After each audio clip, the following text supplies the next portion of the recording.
زندگی میں جب بھی کہیں مشکلیں آئی ہیں، جب بھی کہیں پریشانی آئی ہیں، جب بھی کہیں الجھنیں امت کو آئی ہیں، جب بھی کہیں اولاد نہیں ہے، رزق نہیں ہے، صحت نہیں ہے، عزت نہیں ہے، سکون نہیں ہے، چین نہیں ہے، راحت نہیں ہے، جادوؤں نے گھیر لیا، بندشوں نے تباہ کر دیا، حاسدین نے برباد کر دیا، مشکلوں نے سر چڑھ کے ہمیں جھکا دیا، حالات نے ہماری زندگی کو تنگ کر دیا، کوئی پریشانی کی ضرورت نہیں۔ مجھے کہنے لگے کہ ہمارے علاقے میں ایک صاحب ہیں، بابا جی ہیں، کوئی بھی مشکل ہو وہ بیٹھ کے سورۃ کل ہو اللہ پڑھاتے ہیں، ان کے پاس 7 کھانے لے جانے پڑتے ہیں، 7 کھانے لے جانے پڑتے ہیں، وہ سورۃ کل ہو اللہ پڑھاتے ہیں بٹھا کے بندوں کو، اور ان کے لیے کھانے ضروری ہیں، کھانے اچھے ہوں، ایک سوٹ ہو، 7 کھانے ہوں، ایک خوبصورت تکیہ ہو، ایک خیز اچھا بہترین بچھونا ہو، ایک بسترے کی چادر ہو، اور 7 کھانے ہوں۔ فرمایا وہ دیتے ہیں، لیتے ہیں، سورۃ کل ہو اللہ پڑھاتے ہیں، پھر بیٹھ کے دعا کرتے ہیں، بہت دیر تک دعا کرتے ہیں، لوگوں کی مشکلیں حل ہو جاتی ہیں، لوگوں کی پریشانیاں دور ہو جاتی ہیں۔ میں نے کہا کسی طرح بابا جی سے پتہ چلے گا وہ دعا کیا مانگتے ہیں، کہنے لگا وہ دعا کسی کو نہیں بتاتے، بس کہتے ہیں آؤ میرے ساتھ بیٹھ کے سورۃ کل ہو اللہ پڑھو، اب اللہ کا درود پاک پڑھو اور سورۃ کل ہو اللہ پڑھو، وہ دعا کسی کو نہیں بتاتے۔ میں نے کہا کسی طرح پتہ کر وہ دعا کسی کو تجھے بتا دے، اس نے کہا پتہ کروں گا۔ کچھ عرصے کے بعد بندہ مجھے ملا، آتے یہ کاغذ دیا، اور کاغذ دے کے مجھے کہنے لگا آپ کو یاد ہے آپ نے میری ایک ذمہ داری لگائی تھی، اور وہ ذمہ داری یہ لگائی تھی کہ ایک ہمارے ہاں بابا جی ہیں، ان کے پاس کوئی دنیا کی مشکل، پریشانی، الجھنیں، ناکامیاں، حالات، مسائل، بے اولادی، جادو، جنات، اثرات، بندشیں، کوئی بھی ہے، وہ مسئلے حل ہوتے ہیں، لیکن ان کی شرطیں یہ ہیں، خوبصورت تکیہ لیتے ہیں، بہترین سوٹ لیتے ہیں، بستری کی چادر لیتے ہیں، ایک کھیس یعنی پورا بستر لیتے ہیں، اور کہا اگر سردیاں تو ایک خوبصورت رضائی بھی لیتے ہیں، اور 7 رنگ کے کھانے لیتے ہیں، عطر کی خوشبو لیتے ہیں، یہ لیتے ہیں، یہ لیتے ہیں، وہ پھر آپ چھوڑ کے آ جائیں وہ ان کے ہوتے ہیں، بس آپ کو وہ دعا دے دیتے ہیں اور بٹھا کے سورۃ کل ہو اللہ پڑھتے ہیں۔ میں نے کہا کس طرح پتہ کر کے یہ عمل کیا ہے، پتہ کر یہ عمل کیا ہے۔ اس نے آیا نا تو اس نے مجھے خط دیا، اور خط دیتے ہی اس نے کہا کہ میں نے پتہ کیا ہے اس عمل کا، کسی طرح سے ان کے گھر کی ایک خاتون ہماری خواتین سے نسبت تھی، انہوں نے بتایا ہے وہ ساری سورۃ کل ہو اللہ وہ حضور کے گھرانے کو اور اس بارگاہ میں پیش کرتے ہیں، ان ہستیوں کو پیش کرتے ہیں، ان ہستیوں کو پیش کرنے کے بعد پھر ان کے وسیلے سے دعا کرتے ہیں اور کہتے ہیں آپ بھی ہمارے لیے دعا فرمائیں۔ یہ کہنا شرک نہیں ہے، خیال کرنا، میں امت کو شرک پہ نہیں لگا رہا، بدعت میں نہیں لگا رہا، میرے ساتھ ہر عمل کے بڑے بڑے حوالے ہیں، میرے ساتھ ہر عمل کی بڑی بڑی طاقتور لنکس اور ریفرنس ہیں، میں نہیں لگا رہا، میں ایک وعدہ کرتا ہوں اور ایک دعویٰ کرتا ہوں، لیکن وہ دعویٰ نہیں ہے نہ وعدہ ہے۔ کوئی آ کے یہ نہ کہے کہ ظالم ساری عمر خود بھی شرک اور بدعت میں لگا اور ہمیں بھی شرک اور بدعت میں لگایا، اور میری قبر پہ کوئی پاؤں نہ مارے۔ ہاں یہ ضرور آ کے کوئی کہے اللہ اس کی قبر پہ ترس کھا اور رحم فرما، ساری عمر تیرے اور تیرے حبیب کی سچی راہیں دکھاتا رہا اور محمد آل محمد کی سچی راہیں دکھاتا رہا، یہ وہ شخص ہے اللہ اس پہ ترس کھا، اللہ اس کو معاف کر دے۔ بڑا زبردست عمل۔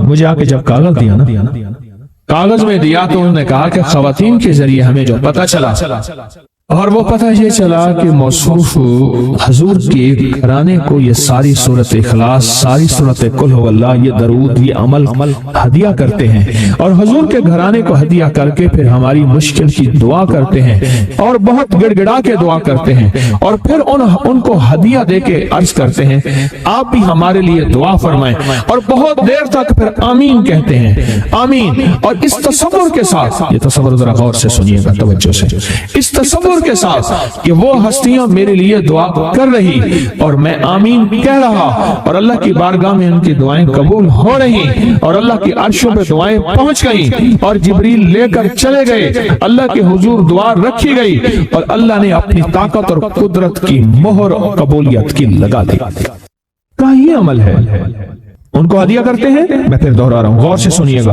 ان کو ہدیہ کرتے ہیں، ان کو ہدیہ کر کے ان کے وسیلے سے دعا کرتے ہیں، پھر ان کو دعاؤں کا عرض کرتے ہیں، آپ بھی دعا فرمائیں، آپ بھی دعا فرمائیں، اور ان کو دعاؤں کا عرض کرتے ہیں، اور پھر ان سے دعائیں لیتے ہیں، اور بہت دیر تک آمین اس نیت سے کہتے ہیں کہ وہ دعا فرما رہے ہیں اور ہم ان کی دعاؤں پہ آمین کہہ رہے ہیں۔ یہ ہمارے اکابر کا عمل ہے، یہ ہمارے بڑوں کا عمل ہے، یہ ہماری بڑی بڑی ہستیوں کے عمل ہے۔ میں اس لیے کہہ رہا ہوں، میری کوشش ہوگی کبھی آپ کو شرک اور بدعت پہ نہ لگاؤں، میں اس لیے کہہ رہا ہوں میری کوشش ہوگی امت کو وہ خیر کے عمل بتاؤں جو عموماً لوگ چھپا کے چلے جاتے ہیں، جو عموماً لوگ اپنے تک رکھتے ہیں۔ میری کوشش ہوگی میں نے آج تک حضور کے گھرانے کو ہدیہ پیش کیا ہو، میں نے آج تک حضور کے گھرانے کو تحفہ پیش کیا ہو، میں نے آج تک حضور کے گھرانے کو نذرانہ پیش کیا ہو، اور حضور کے گھرانے کی طرف سے مجھے خالی ہاتھ لوٹایا گیا ہو۔ ممکن ہی نہیں، ممکن ہی نہیں کہ خالی ہاتھ لوٹایا گیا۔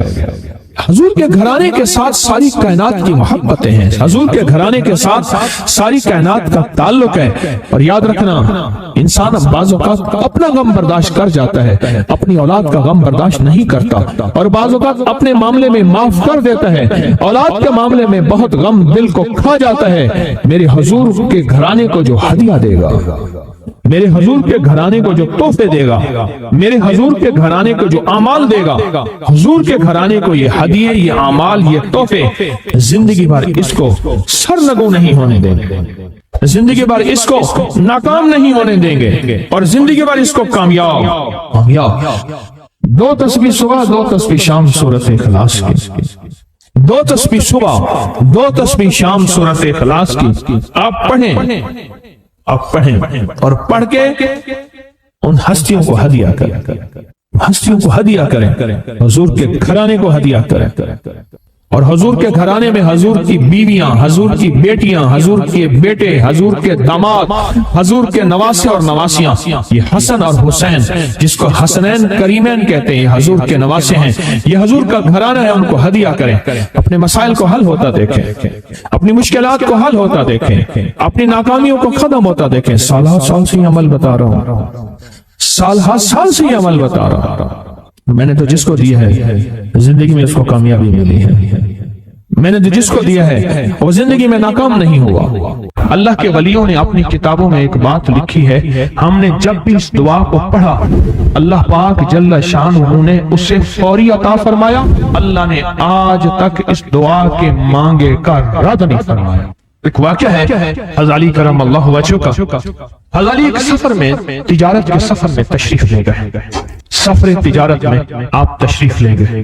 جب وہاں آپ تشریف لے گئے تو دیکھا ایک شخص ہے جھونپڑی، اس میں سے کرہانے کی آواز آ رہی ہے۔ آپ اندر تشریف لے گئے تو صاحب خانہ نے اندر سے آواز دی، جو بھی صاحب آ رہے ہیں اجازت سے آئیں۔ سمجھ گئے اندر مستورات ہیں، وہ صاحب باہر تشریف لے آئے تو پوچھا کیا ہوا، کرہانے کی آواز کیا ہے؟ کہا میری بیٹی ہے، جنگل میں لکڑیاں لینے گئی، اس کے اوپر ایک درخت گر گیا کاٹتے کاٹتے، اور اس کی وجہ سے اس کی کمر ٹوٹ گئی ہے، اب یہ بستر میں پڑی، اب یہ بیچاری تکلیفوں اور دکھوں میں۔ آپ نے فرمایا کوئی مسئلہ نہیں، میں ایک عمل کرتا ہوں، تو ایسا کر صرف اس کا کپڑا لے آ۔ آپ نے اس کے کپڑے کو سامنے رکھا، اس کو کہا اس کو پکڑ، اور اس کی طرف یہ انگلی کی، اور یہ دعا جو اب ہم پڑھنے لگے ہیں، بس یہ دعا پڑھی، اور صرف چند بار ہی پڑھتی اندر آوازیں خاموش ہو گئی، چپ ہو گئی۔ آپ نے فرمایا پوچھو جا کے۔ آپ وہ بندہ اندر گیا تو واپس آیا، کہا بیٹی کو نیند آ گئی ہے، آج کئی ہفتے ہو گئے ہیں سو نہیں سکی، در سے کرہا رہی تھی، اس کو نیند آ گئی ہے۔ آپ فرمانے لگے میں سفر میں جا رہا ہوں، جب واپس آؤں گا نا پھر پوچھوں گا، اگر کوئی تکلیف ہوئی تو پھر دم کروں گا، پھر دعا کروں گا، اور انشاءاللہ ٹھیک ہو جائے گی۔ آپ چلے گئے، آگے تشریف لے گئے تو آپ کے ہم سفر تھے، ان کی سواریاں تھیں، ان میں سے ایک گھوڑا تھا، جس گھوڑے کو ٹھوکر لگی، چوٹ لگی، اس کے اگلے پاؤں کی ہڈی گھٹنا باہر نکل گیا، وہ ایک طرف ہو کے بیٹھ گیا، اس کا گھوڑا چل نہیں سکتا تھا۔ اس نے آ کے حضرت علی کرم اللہ درخواست کی کہ آقا اس کے لیے کچھ فرما دیں. فرمایا میں اس کے لیے دعا کرتا ہوں, یہ ٹھیک ہو جائے گا. اور آپ نے دعا پڑھنا شروع کر دی اور فرمایا یہ اس کے ہاتھ پہ, اس کی ٹانگ پہ آپ نے ہاتھ پھیر دیا, جو معذور تھی, ٹوٹی ہوئی, نکلا ہوا گھٹنا تھا. فرمایا ٹھیک ہو گیا.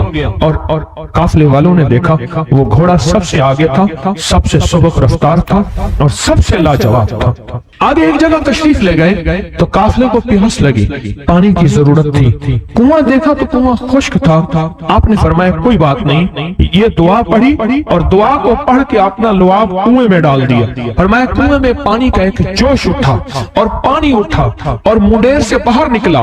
لوگ پینے لگے تو آپ نے روک دیا. فرمایا مت پیو, کنویں کا جو کھڑا کالا پانی ہے وہ نکل جائے. اور پھر شفاف پانی جب نکلا فرمایا یہ پانی پیو, مشکیزیں بھرو, سواریوں کو پلاؤ. قافلہ چلتا رہا. آگے تشریف لے گئے. آگے دیکھا تو کھانا ختم ہو گیا. کھانا ختم ہو گیا. اتنا کھانا تھا کہ اب کھا لیں, آئندہ کیسے کھائیں گے. تو آپ نے فرمایا جو کھانا ہے لے آؤ. آپ نے کھانے کو رکھا, اوپر کپڑا ڈال دیا اور یہ دعا پڑھنی شروع کر دی جو ابھی ہم بیٹھ کے پڑھیں گے. خوش قسمت ہیں. اور کپڑا ڈال کے فرمایا دعا فرمائی, یہ عمل فرمایا, یہ دعا پڑھی اور اس کے بعد فرمایا دیکھو کھا لیا. اور فرمایا ہمارا 17 دن کا سفر تھا, اس 17 دن میں ہم نے کھایا, لوگوں کو کھلایا, جہاں لوگ آتے تھے ان کو بٹھاتے تھے. دسترخوان ہمارا تھا چند افراد کا, پھر سینکڑوں لوگوں نے کھایا. 17 دن کے سفر میں تھوڑی سی کمی بھی نہ ہوئی. جب گھر لوٹے تو وہی کا وہی ہمارا خزانہ, کھانا وہی سارا توشہ موجود تھا. آگے تشریف لے گئے تو ایک تجارت میں ایک دیکھا تو ایک بندہ ہے ٹھیکریوں پہ ٹھیکریاں مار رہا ہے. آپ اس کی طرف تشریف لے گئے. آپ نے اس کو جا کے دیکھا, لگتا ہے کہ تو پرانا جواری ہے.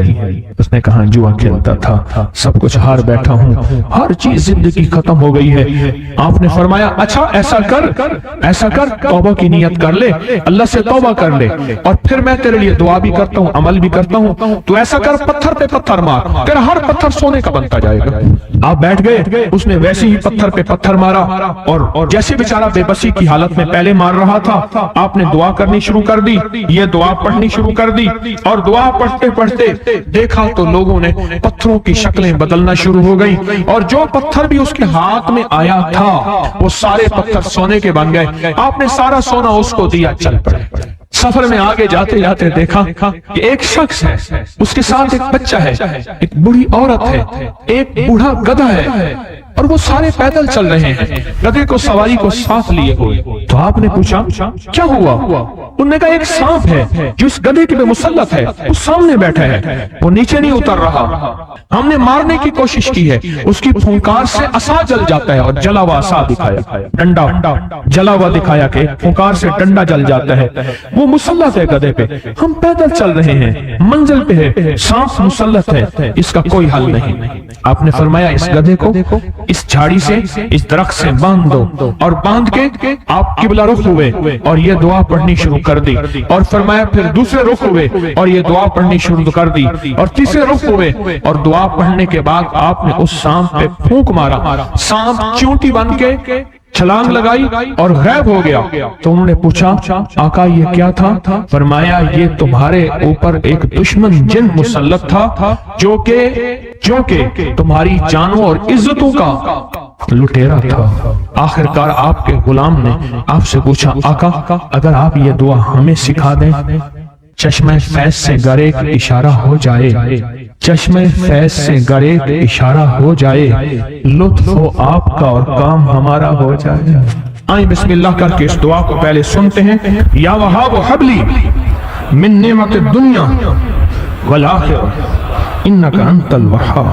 اللہ کے ولیوں نے اپنی کتابوں میں ایک بات لکھی ہے, ہم نے جب بھی اس دعا کو پڑھا اللہ پاک جل شانہ نے اسے فوری عطا فرمایا, ورنہ اس کے نسبت عطا فرمائی, اور ورنہ چند لمحوں میں عطا فرمایا, ورنہ چند دنوں میں. اللہ نے آج تک اس دعا کے مانگے کا رد نہیں فرمایا. رزق کی وسعت کے لیے جو میں بتاتا ہوں کہ بندہ ہے 129 دن اور 129 دفعہ سورۃ کوثر پڑھ اور پھر آنکھوں سے رب کی طاقت کے جلوے دیکھ. 129 دن اور 129 بار. آپ بتائیں جو یہ پڑھتے ہیں 129 بار سورۃ کوثر کتنا وقت لگتا ہے؟ صحیح بتائیں، اگر نہیں پڑھتے نہ بتانا۔ 10 منٹ کی آواز بھی ہے، 7-8 منٹ کی آواز بھی ہے، 15 منٹ کی آواز بھی ہے۔ ہم 15 منٹ لے لیتے ہیں، 15 منٹ لے لیتے ہیں۔ کیا روزانہ کے 15 منٹ ہمارے لیے مشکل ہے؟ 129 بار سورۃ کوثر، اور اگر جگہ اور وقت ایک ہو تو پھر اس کی طاقت اور تاثیر حیرت انگیز طور پہ دگنی ہو جاتی ہے۔ زمان اور مکان، وہی وقت وہی جگہ، مجبوراً اگر نہیں ہے تو کوئی حرج نہیں، پر یقین، دل کی گہرائیوں، اندر کا درد اور پورے خضوع، دھیان، طلب، تڑپ اور جذبے کے ساتھ پڑھ 129 بار۔ اصل میں یہ 129 کا جو عدد ہے نا، لفظ لطیف کا عدد ہے، یا لطیف ہو نا، لطیف، 129 بار اور 129 دن۔ پھر قدرت کے خزانے اور رب کی رحمت کے خزانے، اس کی عطا اور شفقت کے خزانے، اس کی مہربانی کے خزانے۔ ایک اور چیز بتاؤں، دیدار مصطفیٰ کے لیے، کملی والے کے دیدار کے لیے سورۃ کوثر بہت باکمال ہے۔ اب اس کے فائدے سنتے جائیں، 129 دفعہ کے فائدے ذرا سنتے جائیں، کیونکہ میرے آقا کی تسلیوں کے لیے، دلجوئیوں کے لیے یہ آیت، یہ سورت اتری تھی۔ قرآن کی سب سے چھوٹی سورت ہے۔ دلجوئیوں کے لیے تانے دے دے کے ظالموں نے میرے آقا کے سینے کو چھلنی کیا، اور اللہ پاک جل شانہ نے فرمایا میرے حبیب کیوں غمزدہ ہیں، ہم نے آپ کو کوثر دے دی۔ اور میرے حبیب کے جو تانے دینے والے ہیں، آپ پہ جادو کرنے والے ہیں، آپ پہ نظر بد کے حملے کرنے والے ہیں، اور آپ کے ساتھ حسد کرنے والے ہیں، یہ ان نشان آقا ابتر، یہ تو ایسے ابتر ہوں گے، ان کی زندگی ابتر ہوگی، ابتر سے ابتر اور ابتر ہوگی کہ بس زمانہ دیکھے گا وہ شماتت الاعداء، اور ان کے دشمن ان پہ ہنسیں گے، ایسے ابتر ہوں گے۔ 129 بار سورۃ کوثر دیدار مصطفیٰ کے لیے، 129 بار سورۃ کوثر جادو کے آخری توڑ کے لیے، 129 بار سورۃ کوثر جادو کو خود پلٹانے کے لیے، پلٹ جاتا ہے۔ 129 بار سورۃ کوثر آفات اور بلیات کو دور کرنے کے لیے، 129 بار سورۃ کوثر انزائٹی، ٹینشن، ڈپریشن اور اسٹریس کے لیے، اور 129 بار سورۃ کوثر اور سکون نیند کے لیے، 129 بار سورۃ کوثر اور سکون زندگی کے لیے، اور 129 بار سورۃ کوثر پھر دنیا حسنہ کے لیے۔ ایک درویش تھے، لوگوں کو اللہ سکھاتے تھے۔ ایک جنگل میں جا رہے تھے سفر میں، کہیں تو ایک جگہ جو ہے رات پڑ گئی، ایک درخت کے نیچے قیام کیا۔ جب قیام کیا تو رات کو آنکھ کھلی تو سنا کہ 2 بندے آپس میں باتیں کر رہے ہیں، آنکھیں بند ہیں، کان کھلے ہیں، یعنی نیند کھلی ہوئی ہے۔ جاگتے میں آواز آئی، ایک بندہ کہنے لگا اس کو ہم چھیڑیں، تنگ کریں، یعنی کسی بیماری میں، کسی دکھ میں، کسی تکلیف میں، کسی مشکل میں، کسی پریشانی میں، کسی ناکامی میں، کسی الجھن میں اس کو مبتلا کریں۔ دوسرا کہنے لگا چھوڑ، تجھے اس نے کیا کہا ہے، تو اس کو کیوں تنگ کرتا ہے؟ نہ میں اس کو تنگ کروں گا، ایسے کام جاتے جاتے کسی کو انگلی لگا دی، کسی کے آگے پاؤں کر دیا، پاؤں کے بل گر گیا۔ کوئی کیا کر رہا ہے؟ بعض لوگوں کا مزاج ہوتا ہے، یہ لوگوں کے مزاج میں کمی ہے، شیاطین کا مزاج ہی یہی ہے، اس لیے جو اس مزاج کا بندہ اس کو شیطان کہتے ہیں۔ عمومی معاشرے میں نا بڑا شیطان آدمی، اس کا کام لوگوں کو تکلیف دینا ہے، تو اس نے کہا اس کو تکلیف نہ دے۔ اچھا یہ اب سن رہا ہے، اس نے کیا کیا؟ دل ہی دل میں شہد اللہ انہ لا الہ الا، یہ قرآن پاک کی 2 آیتیں بغیر حساب تک انمول خزانے میں، قرآن پاک کی آیت ہے، یہ اس نے دل ہی دل میں پڑھ لی، بس ایک دفعہ پڑھ لی، دل ہی دل میں۔ جب دل ہی دل میں اس نے پڑھ لی، دل ہی دل میں اس نے پڑھ لی۔ اب دوسرا کہتا ہے جو نیک تھا، شریف تھا، ایک شریف تھا، انہوں نے کہا اب بتا، تیری اور میری ذمہ داری، ڈیوٹی لگ گئی ہے، صبح تک کسی حفاظت کرے، تجھے کہا تھا نہ چھیڑے اس کو، اب تیری میری ذمہ داری لگ گئی ہے کہ صبح تک اس کی حفاظت کرے۔ اس نے کیا کیا؟ بے بس تھا، 2 جنات ہیں، ایک شریف ہے، ایک شریر ہے، اور مجھے تکلیف دینا چاہتے ہیں، کیا کریں؟ اس نے فوراً اس ہستی کو پکارا جس نے کہا تھا اماں، اس نے فوراً اس ہستی کو پکارا جس کے ہاتھ میں کائنات کے سارے راز، طاقتیں، قوتیں ہیں، اور اس ہستی نے کیا کیا؟ اب ان کی ڈیوٹی لگا دے، اب ان کی ذمہ داری لگا دے، صبح تک اس کی حفاظت کریں جب تک وہ نہ جاگے۔ پہلے دن سے ہمارے ساتھ دشمنی کا فیصلہ ہے، پہلے دن سے ہمارے ساتھ دشمنی کا فیصلہ ہے، پہلے دن سے، اور وہ فیصلہ ہو کے رہا ہے، اور اس کی وجہ سے ہم تکلیفوں، پریشانیوں، نقصانوں اور مسائل میں چلے آ رہے ہیں۔ اب اس کا تحفظ کیا ہے، اس کی حفاظت کیا ہے، کیا کریں؟ یہ خود لڑیں، ہواؤں سے لڑنا. ہمارے یہاں ایک مائی تھی, اس کا بیٹا تھا, کہنے لگا میرا پتر ہر وقت ہوا ہی نہ لڑ دے, ہر بندے سے لڑتا ہے, ہواؤں سے بھی لڑتا ہے سارا دن. تو ہوا سے کون لڑے گا؟ ہم خود کہتے ہیں ہوائی چیزیں. جنات کا نام ہم نے ہوائی چیزیں بھی رکھا ہوا ہے کہ ایسی چیزیں جو ہوا کے جھونکے کی طرح نظر نہیں آتی. ہمارے معاشرے میں جنات کو ہوائی چیزیں بھی, اوپر کی چیزیں بھی کہا جاتا ہے, ہوائی چیزیں بھی کہا جاتا ہے. ہوا سے کون لڑ سکتا ہے؟ بے بس ہیں ہم بے بس ہیں, ہم نہیں لڑ سکتے. ایسی طاقت کو لے آئیں, ایسی طاقت کو لے آئیں جو لڑ سکتی ہے, اور وہ اللہ ہے, اور اس کی طاقت ہے, اور اس کی قوت ہے, اور اس کا 100% جمال ہے, جلال ہے, عزت ہے, عظمت ہے, وقار ہے, شان و شوکت ہے. وہ طاقت ہے جو لڑ سکتی ہے, کوئی نہیں لڑ سکتا. یاد رکھنا, جنات شیاطین سے کوئی نہیں لڑ سکتا. میری بھی زندگی گزری ہے روحانیت کی دنیا میں طالب علم کی حیثیت سے. وہ جن تابع وغیرہ نہیں ہے, لیکن ان سے لڑ کوئی نہیں سکتا. اگر اللہ کی مدد ساتھ نہیں ہے اور اللہ کے نام کی طاقت اور ڈھال ساتھ نہیں ہے, ان سے کوئی نہیں لڑ سکتا. اور نہ لڑنے کی کوشش کرنا. اللہ کی مدد, یہ آیت الکرسی کیا ہے؟ یہ ساری اللہ کی مدد ہے, اللہ کی منت اور خوشامد ہے. ترجمہ اٹھا کے دیکھ, یہ آیت الکرسی ساری میری اللہ کی منت اور خوشامد ہے. اللہ لا الہ الا هو الحی القیوم, مولا تیرے علاوہ ہے ہی کوئی نہیں. لا الہ الا الحی, تو ہمیشہ زندہ ہے, موت نہیں. القیوم, سب مٹ جائیں گے تو قائم ہے. لا تاخذہ سنہ, اے مولا تو وہ ہستی ہے جسے نہ نیند آئے نہ اونگ آئے, ولا نوم. لہو ما فی السماوات و ما فی الارض, ساری کائنات, ساری زمینیں, سارے آسمان مولا تیرے ہی ہیں, حکومت تیرے پاس ہے. من ذا الذی یشفع عندہ الا بہ, کون ہے جو سفارش کرے؟ تیرا امر ہوگا تو سفارش ہوگی. تیری حکومت طاقت کے سامنے کوئی بندہ نہ ہل سکے, نہ آنکھ اٹھا سکے. یعلم ما بین ایدیہم وما خلفہم, تو ہمارا پچھلا ڈیٹا بھی جانتا ہے, تو ہمارا اگلا ڈیٹا بھی جانتا ہے. ہماری پچھلی کیمرے کی ساری ریکارڈنگ تیرے پاس ہے, ہماری اندھیرے اجالے تیرے پاس ہیں, ہماری صبح شامیں تیرے پاس ہیں, ہمارے دل کے تصورات تیرے پاس ہیں, دل کی سوچیں اور خیالات تیرے پاس ہیں. ولا یحیطون بشیء, اور تیری طاقت ہر کسی پہ غالب ہے, احاطہ کیا ہوا ہے. الا بما من علم, الا بس تیرے علم میں ہے. وسع کرسی, تیری کرسی بڑی وسیع ہے, تیرا اقتدار بڑا وسیع ہے, تیری حکومت بڑی وسیع ہے. تیرے پاس کئی سکندر آئے اور گئے, کئی سکندر آئے اور گئے. میں خوارزم میں گیا, وہاں بخارا سے آگے, بہت آگے, وہاں کا سفر تھا جہاز کا, بہت آگے, وہاں کئی میلوں میل. وہاں ایک شہر تھا, اس کا نام تھا نوراتا. شیخ ابو الحسن نوری رحمۃ اللہ علیہ, ہماری بڑوں کی کتابوں میں ان کے تذکرے آتے ہیں. ان کا وہاں مزار تھا, لوگ ان کے ہاں آ کے 9 راتیں گزارتے تھے, اور وہ اللہ اللہ سکھاتے تھے. یہ بڑوں کے ہوتے تھے.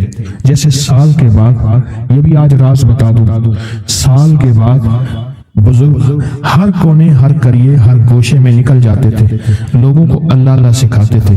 ایک جگہ مخصوص ہوتی تھی, مرشد کا آستانہ. سال کے بعد وہیں جمع ہوتے تھے اور ایک دوسرے سے ملتے تھے, میل جول ہوتا تھا. اس میل جول کا نام ہے میلہ, ملنا, میل جول. اب وہ میلہ بنتے بنتے کہاں نکل گئے. میلے کا نام آتے ہی فوراً سرکس آتی ہے. حالانکہ میلہ کیا تھا؟ ملتے تھے, فلاں علاقے کے حالات کیا ہیں, فلاں گاؤں کے, فلاں قریے کے, فلاں شہر کے کیا حالات ہیں, وہاں لوگوں کی دینی حالت, ایمانی حالت کیا ہے, وہاں کیا باطل کفر ہے, وہاں کیا نظام ہے, کیا. ایک دوسرے سے ملتے, حالات بتاتے تھے, پھر چند دن ساتھ رہتے تھے, ایک دوسرے سے حالات لے کے پھر لوگوں کو اللہ اللہ سکھانے نکل جاتے تھے, پھر سال کے بعد اکٹھے ہوتے تھے. اس کا نام تھا میلہ, اس کا نام تھا میلہ. اور اس کا نام کیا تھا پہلے, کیا بتایا میں نے؟ نوراتا. نوراتے کسی درویش کے پاس آتے تھے, اللہ کا نام بھی سکھاتے تھے, دم بھی کرتے تھے, دعا بھی کرتے تھے, اس کو اللہ اللہ بھی کراتے تھے. بھلا چنگا, صحت مند, تندرست, مسائل کو حل پا کے چلا جاتا تھا. یہ تھا نوراتا. شیخ ابو الحسن نوری رحمۃ اللہ علیہ, یہ 9 راتوں میں لوگ آتے تھے. میں کہنا یہ چاہ رہا تھا, ان کے مزار کے اوپر ایک بہت بڑا قلعہ تھا, انگریز اس کے اوپر سارے چڑھ رہے تھے, اونچا قلعہ تھا. میں نے اگلا سفر کرنا تھا, میں قلعے میں نہ گیا. میں نے کہا کس کا ہے؟ اس نے کہا سکندر اعظم کا قلعہ ہے. آج سے کئی ہزار سال پہلے اس نے یہ قلعے بنائے تھے, یہ اس کی کرسیاں تھیں. ایک میرے رب کی کرسی ہے, وسیع کرسی, وسیع کرسی.